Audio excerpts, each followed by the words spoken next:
Assalamualaikum warahmatullahi wabarakatuh. Bismillahirrahmanirrahim. Alhamdulillah. Hamdan katsiran thayyiban mubarakan fi kama yuhibbu rabbuna wa yarda. Asyhadu an la ilaha illallah wa asyhadu anna Muhammadan abduhu wa rasuluh la nabiyya ba'da. Allahumma shalli ala sayyidina Muhammad wa ala ali sayyidina Muhammad kama shallaita ala sayyidina Ibrahim wa ala ali sayyidina Ibrahim fil alamina innaka Hamidum Majid. Rabbi shrah sadri wa yassir li amri wahlul 'uqdatam min lisani yafqahu qawli. Ikhwatal iman, shaimin dan shaimat, insan Astra Agro yang dirahmati Allah Subhanahu wa taala.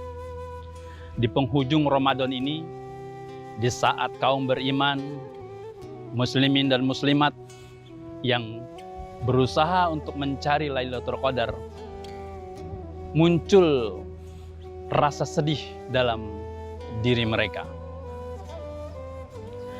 Para ahli ibadah mulai merasa sedih. Sedih karena Ramadan yang penuh berkah akan segera berlalu. Sedih karena ganjaran pahala berlipat-lipat yang Allah janjikan dari setiap amal soleh akan segera sirna. Mereka juga sedih karena lingkungan sekitar kita mungkin akan kembali tampil seperti dulu. Akan tampak lagi orang-orang yang mengejar dunia dan mungkin melupakan kehidupan akhirat.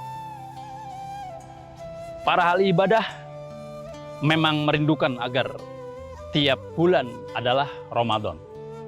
Perasaan sedih dan harapan agar suasana Ramadan terus berlangsung merupakan perasaan yang sangat wajar bagi orang beriman.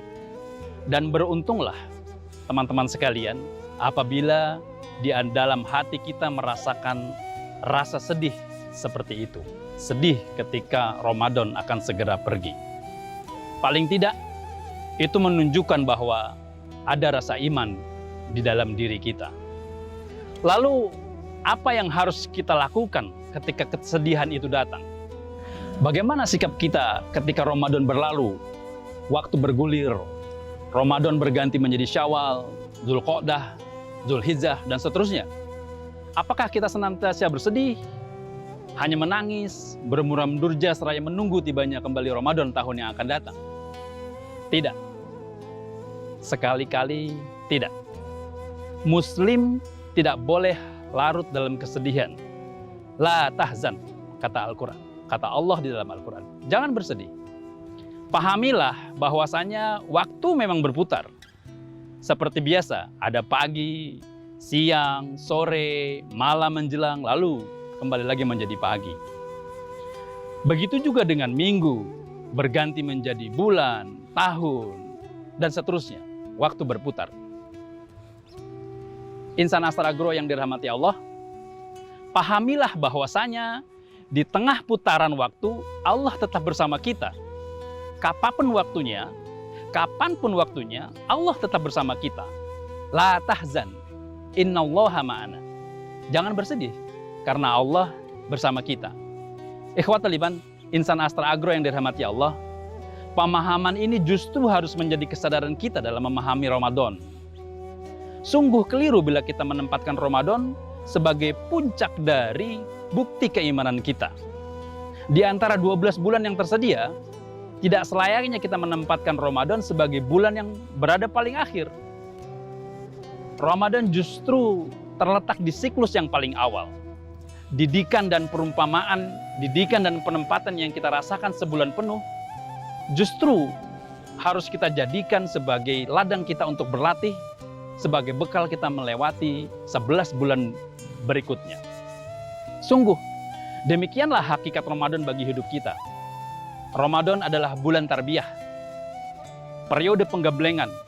Bukti keberhasilannya akan kelihatan di bulan-bulan berikutnya. Mari kita teruskan kebiasaan baik itu agar Ramadan menjadi bulan yang penuh berkah dan mempengaruhi kehidupan kita di bulan-bulan berikutnya.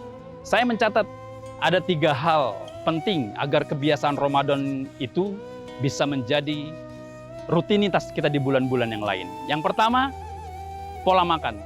Mari kita atur pola makan. Kita tidak boleh membiasakan perut kita terlalu kenyang. Kita ikuti kebiasaan Nabi, hadis Nabi.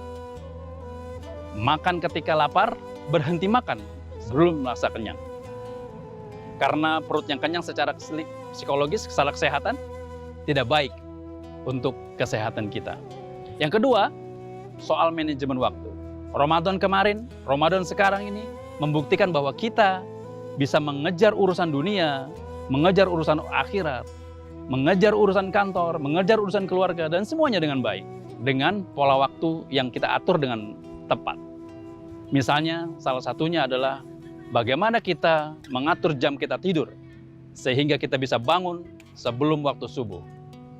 Yang ketiga, bagaimana kita bisa membuat orang ikut terlibat dengan kebiasaan-kebiasaan baik kita. Poin yang ketiga ini adalah poin yang paling penting, yaitu bagaimana kita membiasakan hidup berjamaah. Ini mudah.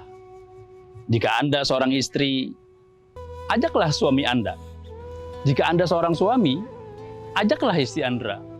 Ajak mereka untuk berpuasa, rutin menghatamkan Al-Quran, sholat malam, dan segala ibadah-ibadah baik yang kita lakukan di bulan Ramadan.